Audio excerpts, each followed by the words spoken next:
Mayong adlaw mga kaigsuon nata karon diri sa Biayon sa Sergio Osmeña sa Zamboanga del Norte diri sa printahan kay Jerry Luya. Diri ta nagpa-plate number og magpa-sticker no kay gabi kay siya kamaayo. So diri ta nagpa-sticker sa atong motor og naay siya isda nga lami kay suldanon pero bawal. Usa siya ka sa 3 kilyon no. So na diri ta na pwede ka mapa-print, mapa-picture, magpa-recopy unsa man imong mga naong diha.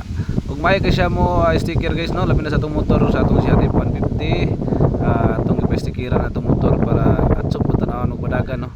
So may kayang pagkabutang, may yang pagagama, may pud siya mo trabaho guys no. So atong motor dia karon ay Batang Lilo no, Batang Lilo gikan sa Magsaysay, Misamis Oriental. So di gyud na mawala ang Batang Lilo kay isa ta ka Batang Lilo dito sa Kabubuhan, Magsaysay, Misamis Oriental o Kibungsod, Magsaysay, Misamis Oriental.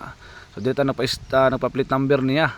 So nindot ang iyang plate number, labi na siyang pag-sticker sa akong motor. So makita gid nimo diri sa Biayon sa Sergio Osmeña. Unsa pa imong gilangayan, pagpa-sticker na diri sa kay Jerry Riluya, printahan.